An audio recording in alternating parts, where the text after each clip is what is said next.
ಎಲ್ಲರಿಗೂ ನಮಸ್ಕಾರ. ಪ್ರೀತಿಯ ತಾಲೂಕಿನ ಎಲ್ಲ ಕುಲಬಾಂಧವರೇ, ಯಜಮಾನರುಗಳೇ, ನಮ್ಮ ಏನು ತಿಗಳ ಕ್ಷೇಮಾಭಿವೃದ್ಧಿ ಸಂಘ ವತಿಯಿಂದ ಇರುತ್ತಾ ಎಲ್ಲ ಪದಾಧಿಕಾರಿಗಳೇ, ನಾವು 14ನೇ ತಾರೀಕು 6ನೇ ತಿಂಗಳು 2026ರಂದು JP ವೈಭವದಲ್ಲಿ ಒಂದು ಕಾರ್ಯಕ್ರಮ ಇಟ್ಕೊಂಡಿದ್ದು. ವರ್ಷದ ವಾರ್ಷಿಕೋತ್ಸವ ಮಹೋತ್ಸವ 1, ತಿಗಳ ಜನಾಂಗದ ವರ್ಷದ ವಾರ್ಷಿಕ ಮಹೋತ್ಸವ 1, ಎರಡನೇದಾಗಿ ಪ್ರತಿಭಾ ಪುರಸ್ಕಾರ ಕಾರ್ಯಕ್ರಮ ಇಟ್ಕೊಂಡಿದ್ದು. ಮಕ್ಕಳಿಗೆ ಒಂದು ಬೆಂತಟ್ಟಂಥ ಕಾರ್ಯಕ್ರಮ ಇಟ್ಕೊಂಡಿದ್ದು. ಮಕ್ಕಳು ಸುಮಾರು ನಾವು 35 ಜನ ಮಕ್ಕಳಿಗೆ ನಾವು ಪ್ರತಿಭಾ ಪುರಸ್ಕಾರ ಆಗಿದ್ರು. ನಾವೊಂದು 85% ಅಂತ ಒಂದು ಪರ್ಸೆಂಟೇಜ್ ಫಿಕ್ಸ್ ಮಾಡಿದ್ದು. ಅದಾದ ನಂತರ ಬಹುಶಃ ಬಾಲಕಿಯರು ಜಾಸ್ತಿ ಇದ್ರು, ಗಂಡು ಮಕ್ಕಳು ಸ್ವಲ್ಪ ಕಡಿಮೆ ಇದ್ರು, ಬಾಲಕಿಯರು ಜಾಸ್ತಿ ಇದ್ರು. ಈ ಸಂದರ್ಭದಲ್ಲಿ ಈ ಸಮಾವೇಶಕ್ಕೆ ಅಂದರೆ ಈ ಪ್ರತಿಭಾ ಪುರಸ್ಕಾರ ಜನಾಂಗದಿಂದ ಏನು ನಾವು ಮಾಡಿದ್ವಲ್ಲ, ಈ ಸಮಾವೇಶಕ್ಕೆ ನಮ್ಮ ಯುವ ಮಿತ್ರರು, ತಾಲೂಕಿನ JDS ಅಧ್ಯಕ್ಷರಾದಂಥ ಹರೀಶ್ ಕುಮಾರ್ ಅವರು ಬಂದಿದ್ದರು, ಹರೀಶ್ ಅವರು ಬಂದಿದ್ದರು. ನಂತರದಲ್ಲಿ ಬೆಂಗಳೂರು KTS ಹಾಸ್ಟೆಲಿಂದ ಅಧ್ಯಕ್ಷರು ಬಂದಿದ್ದರು, ಕಾರ್ಯದರ್ಶಿಗಳು ಬಂದಿದ್ದರು. ನಂತರ ನಮ್ಮ ನರೇಂದ್ರ ಬಾಬಣ್ಣವರು, ಅವರು ಮಾಜಿ MLA ಅವರು, ಮಹಾಲಕ್ಷ್ಮಿ ಲೇಔಟು, ಅವರು ಸಹ ಈ ಕಾರ್ಯಕ್ರಮದಲ್ಲಿ ಭಾಗವಹಿಸಿದ್ರು. ಈ ಕಾರ್ಯಕ್ರಮದ ಉಸ್ತುವಾರಿನ ನಮ್ಮ ಮುದ್ದಪ್ಪನವರು ವಹಿಸಿದ್ರು. ನಮ್ಮ ಜನಾಂಗದ ತಾಲೂಕು ಅಧ್ಯಕ್ಷರಾದಂಥ KV ಮುದ್ದಪ್ಪನವರು ವಹಿಸಿದ್ರು. ಕಾರ್ಯಕ್ರಮ ಬಹಳ ಚೆನ್ನಾಗಿ ಆಯಿತು. ಕಾರ್ಯಕ್ರಮ ಮಕ್ಕಳು ಬಹಳ ಚೆನ್ನಾಗಿ ಬಂದಿದ್ರು. ಮಕ್ಕಳಿಗೆ ಬೆಂತಟ್ಟಂಥ ಕಾರ್ಯಕ್ರಮ, ಮಕ್ಕಳಿಗೆ ತುಂಬ ಸ್ಫೂರ್ತಿ ಕೊಟ್ಟರು. ತುಂಬ ನಮ್ಮ ಎಲ್ಲ ಬಂಧು ಬಾಂಧವರು ಬಂದು ಈ ಕಾರ್ಯಕ್ರಮಕ್ಕೆ ಭಾಗವಹಿಸಿದ್ರು. ಕಾರ್ಯಕ್ರಮ ಕೂಡ ಒಂದು ಹೇಳಿದಂಥ ಸಂದರ್ಭದಲ್ಲಿ ಕಾರ್ಯಕ್ರಮ ಸ್ಟಾರ್ಟ್ ಆಗಿ ಕಾರ್ಯಕ್ರಮ ಬಹಳ ಅಚ್ಚುಕಟ್ಟಾಗಿ ಕಾರ್ಯಕ್ರಮ ಆಯಿತು. ಈ ಕಾರ್ಯಕ್ರಮ ನಡೆಸ್ಕೊಟ್ಟಂಥವ್ರು ನನ್ನ ಸ್ನೇಹಿತರುಗಳು, ಹಿತೈಷಿಗಳು, ಬಂಧುಗಳು, ನಮ್ಮ ಹೆಣ್ಮಕ್ಳು ಕೂಡ ಈ ಕಾರ್ಯಕ್ರಮದಲ್ಲಿ ಭಾಗವಹಿಸಿದ್ದಾರೆ. ಸುಮಾರು ಜನ ಬಂಧುಗಳು, ಇವರಿಗೆಲ್ಲ ನಾನು ಆಭಾರಿಯಾಗಿದ್ದೇನೆ. ಈ ಸಂದರ್ಭದಲ್ಲಿ ನಾನು ಏನೋ ಒಂದು ಹೇಳಲಿಕ್ಕೆ ಇಷ್ಟಪಡ್ತೇನೆ ಅಂತ ಹೇಳಿದ್ರೆ, ಈ ಥರ ಜನಾಂಗದ ಬೆನ್ನು ತಟ್ಟಂಥ ಕೆಲಸಕ್ಕೆ ಸುಮಾರು ಜನ ಹಿರಿಯ ಮಿತ್ರರು ಬಂದಿದ್ರು, ನನ್ನ ಯಜಮಾನರುಗಳು ಬಂದಿದ್ರು. ಎಲ್ಲರೂ ಬಂದು ಒಗ್ಗೂಡಿಸಿ ಅವ್ರ ಮಕ್ಕಳಿಗೆ ಒಂದು ಪ್ರತಿಭಾ ಪುರಸ್ಕಾರ ಕಾರ್ಯಕ್ರಮ ಮಾಡೋಂಥ ವಿಷಯ ಇತ್ತಲ್ಲ, ಅವ್ರ ಮಕ್ಕಳು ಅವ್ರ ಕಣ್ಣು ಮುಂದೆ ನೋಡುವಂಥ ವಿಚಾರ ಆಯಿತು. ಭಾಳ ಸಂತೋಷ ಆಯಿತು. ಹಾಗಾಗಿ ತಮ್ಮೆಲ್ಲರಿಗೂ ಈ ಕಾರ್ಯಕ್ರಮ ಭಾಗವಹಿಸ್ತಾ ತಮ್ಮೆಲ್ಲರಿಗೂ ಹೊಂದಿಸ್ತಾ ಮತ್ತೊಮ್ಮೆ ನಾನು ತಮ್ಮೆಲ್ಲರಿಗೂ ಆಭಾರಿಯಾಗಿದ್ದೇನೆ, ತಮ್ಮೆಲ್ಲರಿಗೂ ಅಭಿನಂದಿಸ್ತೇನೆ. Thank you. ನಾನು ಇವತ್ತು ಪರಿಸ್ಥಿತಿ ಇರಲಿಲ್ಲ. ನಮ್ಮ ಅಧ್ಯಕ್ಷರು ಆತ್ಮೀಯರಲ್ಲೇ ಫೋನ್ ಮಾಡಿದ್ರು, ಸಿದ್ದಯ್ಯವರು ಮತ್ತು ಗೋವಿಂದರಾಜರು ಮುದ್ದಪ್ಪನವರು ಬರಲೇಬೇಕು ಅಂತ ಹೇಳಿದರು. ನನ್ನ ಕ್ಷೇತ್ರದಲ್ಲಿ ಹಲವಾರು ಕಾರ್ಯಕ್ರಮ ನಿಮ್ಗೆ ಗೊತ್ತಿದೆ. MLA ಆಗಬೇಕಾದ್ರೆ, ಕಾರ್ಪೊರೇಟರ್ ಆಗಬೇಕಾದ್ರೆ ಅವ್ರ ಕಾರ್ಯಕ್ರಮಕ್ಕೆ ಹೋಗ್ತೀನಿ ಹೋದರೆ ಇಡೀ ಜೀವನವೇ ಮುಚ್ಚಿಬಿಡ್ತಾರೆ. ಯಾಕಂದರೆ ಅವರು ರಕ್ತ ಸಂಬಂಧಕ್ಕಿಂತ ಹೆಚ್ಚಾಗಿ ನಮಗೋಸ್ಕರ ಕೇಳಿರ್ತಾರೆ. ಆ ಕಾರ್ಯಕ್ರಮ ಇತ್ತು. ಆದರೂ ನಾನು 2 ಕಾರಣಕ್ಕೆ ಇಲ್ಲಿ ಬಂದಿದ್ದೆ. ಒಂದು, ನಮ್ಮಲ್ಲಿ ಇವತ್ತು ಪ್ರತಿಭಾ ಪುರಸ್ಕಾರ ಏನು ನಡೀತಾ ಇದೆ, ಆ ಮಕ್ಕಳನ್ನ ನೋಡಬೇಕು.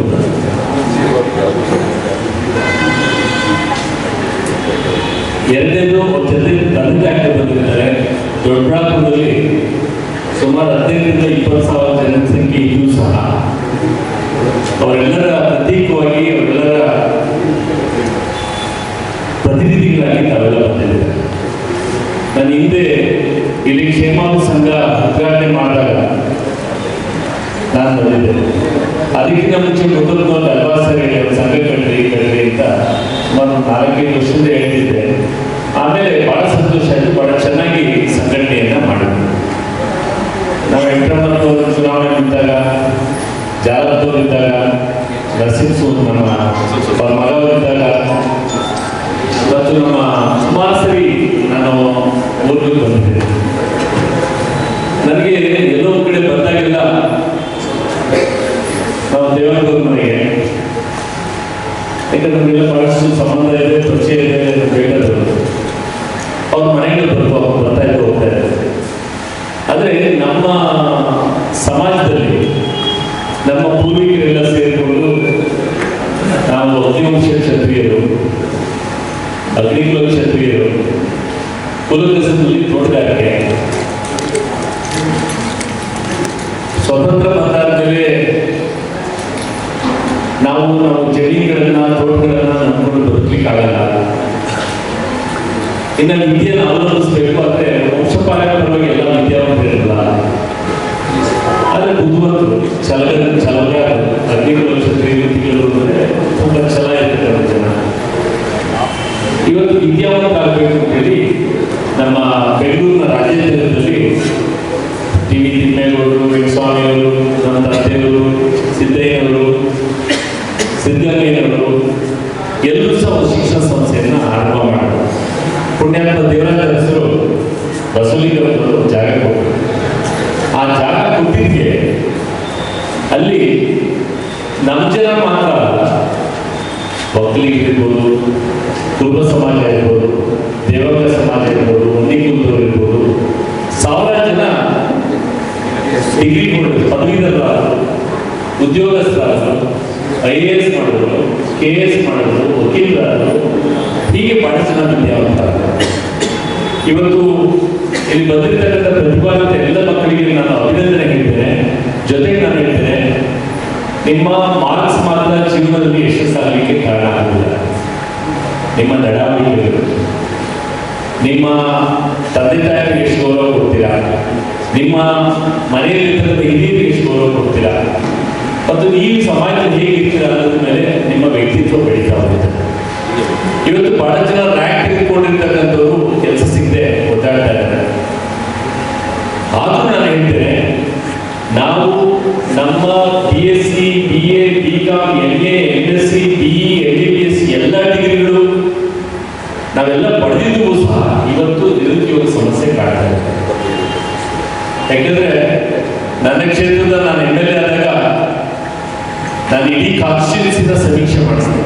ಸುಮಾರು 95,000 ಹುಡುಗರಲ್ಲಿ ಯಾಕೆ ಏನೇನು ಬೇಕು ಅಂತ ಹೇಳಿ ನಾವೆಲ್ಲ ಕೊಟ್ಟಿದ್ದು, ರಸ್ತೆ ಕೊಟ್ಟಿದ್ದು, ಏನೇನು ಬೇಕು, ಲೈಬ್ರರಿ, ಸ್ಟೇಡಿಯಂ ಎಲ್ಲ ಕೊಟ್ಟಿದ್ದು. ಆದರೆ ಒಂದು ಸಮಸ್ಯೆ ನಮಗೆ ಬಹಳ ನೋವುತಕ್ಕಂಥ ಸಂಗತಿ ಇದ್ರೆ, ಸರ್ವೆ ಮಾಡಿದಾಗ ಜನರಿಗೆ ಏನೇನು ಬೇಕು ಅಂತ ಯೋಚನೆ ಮಾಡಿದಾಗ ನನಗೆ ಕಂಡು ಬಂದಂಥ ಅಂಕಿಅಂಶ 1,500 ವಿಧವೆಯರು ಸಿಕ್ಕಿದ್ರು. 20,000 ಜನ ಪದವಿ ಮತ್ತು ಪದವಿ ಪೂರ್ವ ಗ್ರಾಜ್ಯುಯೇಷನ್ ನಡೆದಿದ್ದರೆ ಅನ್ಎಂಪ್ಲಾಯ್ ಸಿಕ್ಕಿದ್ರು. ನನಗೆ ಆಶ್ಚರ್ಯ ಆಯಿತು, ಬೆಂಗಳೂರು ನಗರದಲ್ಲಿ ಜಾಬ್ ಉದ್ಯೋಗ ಅವಕಾಶಗಳು ಯಾಕೆ ಸಿಗ್ತಾ ಇಲ್ಲ? ನಾನು ಓದಿದ್ದು BSc. ನಾನು ಮೊದಲೇ ಕೆಲಸ ಮಾಡಿದ್ದೇನೆ ಗೊತ್ತಾ? ನಮಗೆ HND ಮೂರ್ತಿಯವರು ಹೊಸಕೊಂಡಿರೋರು ಬೆಸ್ತ ಸಮುದಾಯ ಕನ್ನಡದ ಮೊದಲನೇ ಧಾರಾವಾಹಿಗಳಿಂದ ಸಿ ಕರುಣ, ಕೃಷ್ಣಾರಿ ಬರೋ ಧಾರಾವಾಹಿಗಳಿದ್ದು ಅವರ ಪ್ರೊಡಕ್ಷನ್ ಅಲ್ಲಿ ರೈಟರ್ ಆದ್ರೆ ಅಂದರೆ ಸಾಹಿತ್ಯ ಬರೆಯೋದು, ಪಾತ್ರ ಮಾಡೋದು, ಪ್ರೊಡಕ್ಷನ್ ಕೊಡೋದು. ನನಗೆ ಮೊದಲೇ ಸಂಬಳ ಸಿಕ್ಕಿದ್ದು 75 ರೂಪಾಯಿ ಬಾರಿಗೆ. ಆಶ್ಚರ್ಯ ಪಡ್ಬೋದು. ಅವತ್ತು ನಾನು ಜನರಲ್ ಸೆಕ್ರೆಟರಿ ಕಾಂಗ್ರೆಸ್ ಮಾಡಿದ್ದೆ, ಯೂತ್ ಕಾಂಗ್ರೆಸ್ ಉತ್ತಮವರೇ ಕೇಳಿಸ್ಕೊಳ್ಳಿ, ನಿಮ್ಗೆ ಹೇಳ್ತಾರೆ 75 ರೂಪಾಯಿ.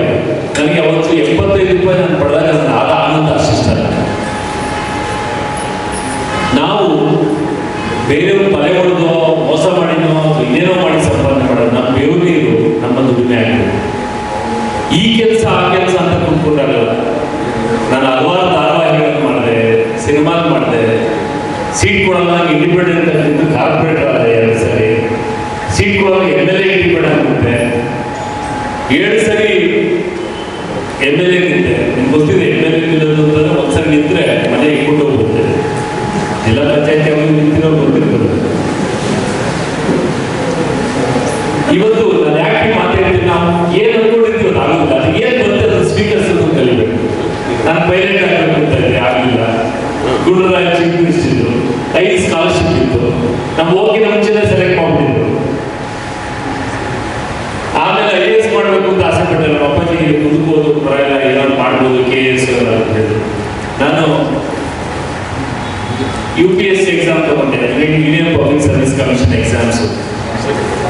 ನನಗೆ ಮೊದಲನೇ ಸರಿ ಗೊತ್ತಿಲ್ಲ ಏನು ರಾಸ್ ಇನ್ಸ್ಟಿಟ್ಯೂಟ್ ಹೋದೆ. ನಾನು Kannada subject political science, physics. ಇವತ್ತು ಶಿವಾನಂದ ಸರ್ಕಲ್ ಅಲ್ಲಿ ಅಲ್ಲಿತ್ತು ಕುಮಾರ್ ಎಷ್ಟೊಂದು ಹೋಗೋದ್ರಲ್ಲಿ. ಆದ್ರೆ 3 ಎಕ್ಸಾಮ್ ತಗೊಳ್ಳೋಷ್ಟು ನಮ್ಗೆ ಗೊತ್ತಾದ್ರೆ UPSC ಎಕ್ಸಾಮ್ ಏನು, ಹೆಂಗ್ ತಗೋಬೇಕು ನಾವು ಎಕ್ಸಾಮ್, ಯಾವಾಗಿಂದ ಪ್ರದರ್ಶನ ಮಾಡಬೇಕು ಅಂತ ಸಿದ್ದಯ್ಯನವರು ನಿಂತ್ಕೊಂಡಿದ್ದಾರೆ. ನಮ್ಮ ಹಾಸ್ಟೆಲ್ ಓದೋರು KS ಅಧಿಕಾರಿಯಾಗಿ ಇವತ್ತು ನಮ್ಮ ಸಂಸ್ಥೆಗೆ ಅಧ್ಯಕ್ಷ ಆಗಿದ್ದಾರೆ. ಜೀವನ ನಾನು ಹೇಳೋದು ಇಷ್ಟ, ವಿದ್ಯಾರ್ಥಿಗಳಿಗೆ ಅಹಂಕಾರ ಬಿಡಬೇಡಿ ಮತ್ತು ಹಮ್ಮು ಬೇಕುಗಳನ್ನ ತೋರಿಸ್ಬೇಡಿ. ದೊಡ್ಡವರಿಗೆ ಯಾರ್ಯಾರಿಗೆ ಅಪ್ಪ ಅಮ್ಮ ಅಜ್ಜಿ ತಾತ ಬೆಳಗ್ಗೆ ದೊಡ್ಡ ದೊಡ್ಡ ವ್ಯಕ್ತಿಗಳಿದ್ದೀವಿ. ಊರಿಗೆ ದೊರೆ ಆದ ತಾಯಿ ಮಗ ಅಂತ ನಾವೇನೇ ಆಗಿರ್ಬೋದು, ನಮ್ಮ ಅಮ್ಮನ ಕಾಲ, ನಮ್ಮ ಅಪ್ಪ ಅಜ್ಜಿ ಕಾಲ ನಮಸ್ಕಾರ ಮಾಡಿದ್ರೆ ನಾನು ಎಲ್ಲೇ ಆಗಿದ್ದಾಗಲೂ ಅಷ್ಟೇ, ಕಾರ್ಪೊರೇಟ್ ಆಗಿದ್ದಾಗಲೂ ಅಷ್ಟೇ, ಅವ್ರ ಕಾಲ ನಮಸ್ಕಾರ ಮಾಡಿದ್ರೆ ಹೊರಗಡೆ ಹೋಗ್ತಾನೆ ಇರಲಿಲ್ಲ. ಇಂಥ ನಡವಳಿಕೆಗಳನ್ನು ಕಲ್ತ್ಕೊಳ್ಳಿ. ಇನ್ನು ಏನಾಗ್ತೀವೋ ನಿಮ್ಗೆ ಗೊತ್ತಿಲ್ಲ. ಕೊನೆ ಕಾರ್ಪೊರೇಟರ್ ಆದ್ರೆ MLA ಆದ್ರೆ, ಚೇರ್ಮನ್ ಆದ್ರೆ, ಮುಂದೆ ಏನಾಗ್ತೀನಿ ಅನ್ನೋ ಗೊತ್ತಿಲ್ಲ. ಆದರೆ ಒಬ್ಬ ಕಳಂಕರಹಿತವಾಗಿ ಸಾರ್ವಜನಿಕ ಜೀವನದಲ್ಲಿ ಬದುಕಬೇಕು ಅಂತ ಸಂಕಲ್ಪ. ಅದರಿಂದ ಜೀವನದಲ್ಲಿ ಯಾರ್ಯಾರು ಇಂಜಿನಿಯರ್ ಆಗಬೇಕು ಅಂತ ಇದ್ದೀರಾ, ಡಾಕ್ಟರ್ ಆಗಬೇಕು ಅಂತ ಇದ್ದೀರಾ, ಅಥವಾ KS ಮಾಡಬೇಕು ಬರ್ತಾ, ನಾನು ಹೆಸರುಗಡದಲ್ಲಿ ಒಂದು ಕಾರ್ಯಕ್ರಮಕ್ಕೆ ಹೋಗಿದ್ದೆ. ನಮ್ಮ ತಿಗಳ ಜನಾಂಗ ಹುಡುಗರೆ ಚಿಕ್ಕ ಹುಡುಗನ ಕೇಳಿದೆ, 8ನೇ ಕ್ಲಾಸ್, ಏನಾಗಬೇಕು ಅಂತ ಇದೆಯಪ್ಪ ಮುಂದೆ ಅಂದರೆ ಆಸ್ಟ್ರೋನಾಟ್ ಆಗಬೇಕು. ಆಸ್ಟ್ರೋನಾಟ್, ಗಗನಯಾತ್ರಿ ಆಗಬೇಕು ಅಂದರೆ ಇಮ್ಯಾಜಿನ್ ಮಾಡ್ಕೊಳ್ಳಿ. ಮಕ್ಕಳಿಗೆ ಪ್ರತಿಯೊಬ್ಬರಿಗೂ ಆಸೆ ಇರುತ್ತೆ. ಸಿನಿಮಾ ಆ್ಯಕ್ಟರ್ ಆಗಬೇಕು, ಕ್ರಿಕೆಟ್ ಪ್ಲೇಯರ್ ಆಗಬೇಕು, ರೇಡಿಯೋ ಜಾಕಿ ಆಗಬೇಕು, ಹಾಗೆ ಒಳ್ಳೆ ಪ್ರೊಫೆಸರ್ ಆಗಬೇಕು. ಎಲ್ಲದಕ್ಕೂ ದಯವಿಟ್ಟು ಹೇಳ್ತೇನೆ, ನಮ್ಮ KTSV, ನಮ್ಮ ಕೃಷ್ಣಯ್ಯನವರಿದ್ದಾರೆ, ನಮ್ಮ ಅಧ್ಯಕ್ಷರಿದ್ದಾರೆ, ಮದ್ದಪ್ಪನವರಿದ್ದಾರೆ, ನಮ್ಮ ಗೋವಿಂದರಾಜ್ ಇದ್ದಾರೆ, ನಾವೆಲ್ಲ ನಿಮ್ಮ ಜೊತೆ ಇರ್ತೀವಿ. ಆದರೆ time is yours, time management is yours. ನೀವು ಸಮಯವನ್ನು ಹೇಗೆ ಮ್ಯಾನೇಜ್ ಮಾಡ್ತೀರಾ ಅದ್ರ ಮೇಲೆ ನಿಮ್ಮ ಭವಿಷ್ಯ ನಿರ್ಧಾರ. ನಾನು ಬೆಳಗ್ಗೆ 4:15 ಫೋನ್ ಮಾಡಿದೆ. ಬೆಳಗ್ಗೆ ನಮ್ಮ ಅಧ್ಯಕ್ಷರು 10:30 ಫೋನ್ ಮಾಡಿದ್ರು, ನಾನು ಫೋನ್ ಎತ್ತಿರಲಿಲ್ಲ. ಬೆಳಗ್ಗೆ ಮಾಡಿದೆ. ಅವ್ರು ಎಕ್ಸೈಸ್ ಮಾಡ್ತಾಯಿದ್ರು ಅಷ್ಟೊತ್ತಿಗೆ. ಆಗ 5 ಗಂಟೆಗೆ ವಾಪಸ್ ಫೋನ್ ಮಾಡಿದ್ರು. ದಯವಿಟ್ಟು ಆದಷ್ಟು ಬೆಳಿಗ್ಗೆ ಬೇಗ ಎಳೆದನ್ನು ಕಲೀರಿ, ಆದಷ್ಟು ಬೇಗ ಮಲಗೋದನ್ನು ಕಲೀರಿ, ರಾತ್ರಿ ಆದಷ್ಟು ಊಟ ಕಡಿಮೆ ಮಾಡೋದು ಕಲೀರಿ. ಇದೆಲ್ಲ ಜೀವನದಲ್ಲಿ ನಾವು ಮೈಗೂಡಿಸ್ಕೊಳ್ಬೇಕಾದಂಥ ರಹಸ್ಯಗಳು. ಯಾವುದೇ ಕಾರಣಕ್ಕೂ ದೊಡ್ಡವರಾಗಲಿ ಚಿಕ್ಕವರಾಗಲಿ ದುಶ್ಚಟಗಳು ಗುಲಾಮರಾಗಬೇಡಿ. ಬೀಡಿಗಾಗಲಿ ಗುಂಡಿಗಾಗಲಿ ಯಾವುದೂ ಗುಲಾಮರಾಗಬೇಡಿ. ಇದು ನಾನು ಯುವಶಕ್ತಿಗೆ ನಾನು ಕೇಳ್ತಕ್ಕಂಥ ಮನವಿ. ದಯವಿಟ್ಟು ನನ್ನ ನಂಬರ್ ನೋಟ್ ಮಾಡ್ಕೊಳ್ಳಿ, ಪೆನ್ನು ಪೇಪರ್ ಕೈಲಿದ್ರೆ ಬರ್ಕೊಳ್ಳಿ. ನೀವು ಏನಾಗಬೇಕು ಅಂತ ಇವತ್ತೇ ಬರೀರಿ. ಡಾಕ್ಟರ್ ಆಗಬೇಕು, ಇಂಜಿನಿಯರ್ ಆಗಬೇಕು, ಪ್ರೊಫೆಸರ್ ಆಗಬೇಕು, IAS ಮಾಡಬೇಕು, KS ಮಾಡಬೇಕು, ಏನೂ ಆಗದೆ ನಾವು MLA ಆಗಬೇಕು, ಕಾರ್ಪೊರೇಟ್ ಆಗಲಿ, ಜಿಲ್ಲಾ ಪಂಚಾಯತಿ ಮೆಂಬರ್ ಆಗಬೇಕು, ಏನಾರಾಗಲಿ, ದಟ್ಸ್ ನಥಿಂಗ್ ರಾಂಗ್. ಏನು ಆಸೆ ಪಡ್ತೀವಿ ಖಂಡಿತ ಆಗ್ತೀವಿ. ನಾನೆಲ್ಲ 5ನೇ ಕ್ಲಾಸಲ್ಲಿ ಓದ್ತಾ ಇದ್ದೆ ಕೊಳ್ಳೇಗಾಲದಲ್ಲಿ. ದೇವರಾಜ ಅರಸು ಮಾದೇಶ್ವರ ಶುಗರ್ ಫ್ಯಾಕ್ಟ್ರಿಗೆ ಇನಾಗ್ರೇಷನ್ ಬಂದರು. ಅವತ್ತು ನಾನು 8ನೇ ಕ್ಲಾಸಲ್ಲಿ ಏರ್ವಿಂಗಲ್ಲಿ ಇದ್ದವನು ಅವ್ರು ಶೇಕ್ ಹ್ಯಾಂಡ್ ಮಾಡಿದೆ. ಅವ್ರು ನೋಡಿದೆ, ಹೌದಲ್ಲ, ಒಳ್ಳೆ ಅವ್ರು ಕಚ್ಚೆ ಪಂಚೆ ಹಾಕೊಂಡು ಒಳ್ಳೆ ಜೋರಾಗಿದ್ರು. ನಾನು ಒಂದು ದಿವಸ ಈ ರೀತಿ ಆಗಬೇಕು ಅಂತಂದೆ. ಹೆಂಗೆ ಮ್ಯಾಜಿಕ್ ಥರ ಆಗೋಯ್ತು ಅಂದರೆ ಕೊನೆಗೆ ಅವ್ರು ಸಾಯೋವರೆಗೂ ಅವ್ರ ಜೊತೆಲಿದ್ದೆ. ರಾಜ್ಕುಮಾರ್ ಅವ್ರು ಸ್ವಂತ ಅವ್ರು ಸಿಂಗನಲ್ಲೂರು ಕೊಳ್ಳೇಗಾಲ ಹತ್ರ ಯಾವುದೋ ಬೆನಿಫಿಟ್ ಶೋಗೆ ಬಂದಾಗ ನಾನು ನೋಡ್ಬಿಟ್ಟು ನನ್ನ ಜೊತೆ ನಟರಾಜಣ್ಣ ಅಂತ ಕರ್ಕೊಂಡೋಗಿದ್ದವಳು, ಪುರುಸ್ವಾಮಿ ಗೌಡ್ರು ಮಗ. ನೋಡಿ ಸರ್, ಇವನು ಅದು ಇದು ಪಾತ್ರ ಮಾಡ್ತೀನಿ ಜೊತೆ ಕರ್ಕೊಂಡೋಗ್ಬಿಡಿ ಸರ್ ಅಂತ. ನಾನು ಅವ್ರ ಹೆಗಲ್ ಮೇಲೆ ಕೈ ಹಾಕಿದ್ರು. ನನ್ನ ಕೊನೆಗೆ ರಾಜ್ಕುಮಾರ್ ಅವ್ರು ಸತ್ತಾಗ ನಾನು ಜಗ್ಗೇಶ್, ಶಿವಣ್ಣನೂ ಇರಲಿಲ್ಲ, ಪುನೀತ್ ರಾಜ್ಕುಮಾರ್ ಇಲ್ಲ, ಅವ್ರು ಸಾಯೋವರೆಗೂ ಕೊನೆಯವರೆಗೂ ವಿಧಾನಸೌಧವರೆಗೂ ಹೋದವ್ರು ನಾವು. ಕೊನೆಗೆ ನನ್ನ ಕ್ಷೇತ್ರದಲ್ಲಿ ಅವ್ರು ಸಮಾಧಿ ಮಾಡಿದ್ರು. ಅಂದರೆ ಮನಸ್ಸಿನಲ್ಲಿ ಏನು ಅನ್ಕೋತೀವೋ ಖಂಡಿತ ಆಗುತ್ತೆ, ಬದುಕ್ಬಿಡಿ. ಆಗುತ್ತೆ ಅಂತ ಸುಮ್ಮನೆ ಕೂತ್ಕೊಂಡ್ರಾಗಲ್ಲ, ಏನು ಬೇಕಾದ್ರೂ ಆಗ್ಬೋದು. ನಾನು ಹೇಳೋದಂದ್ರೆ ಹೆಣ್ಮಕ್ಳಾಗಲಿ ಗಂಡು ಮಕ್ಕಳಾಗಲಿ ವಿದ್ಯೆ ಯಾವತ್ತಿದ್ರೂ ಯಾರು ಕಿತ್ಕೊಳ್ಳೋಕ್ಕಾಗ್ತದೆ ಅಂತ ಆಸ್ತಿ.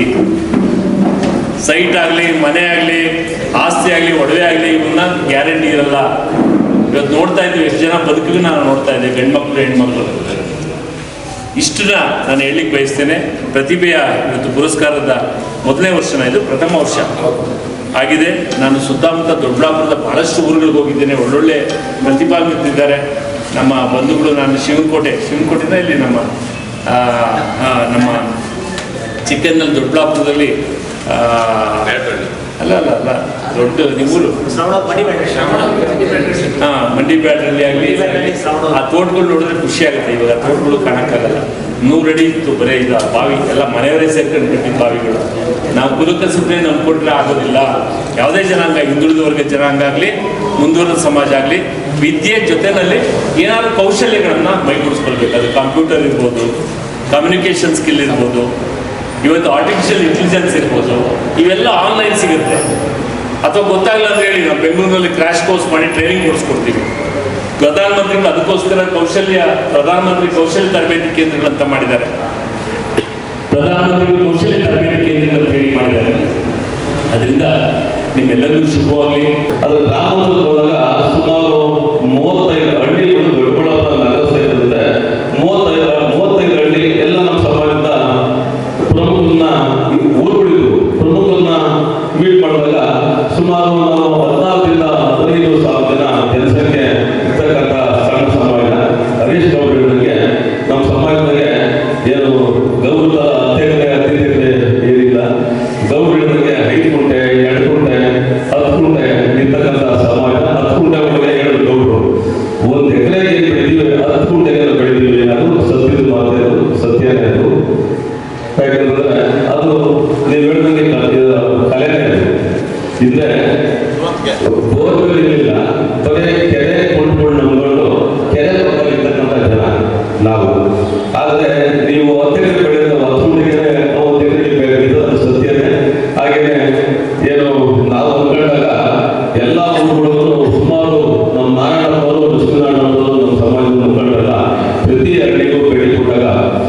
ಪುಷ್ಪವೃಷ್ಟಿ ಇರುತ್ತೆ.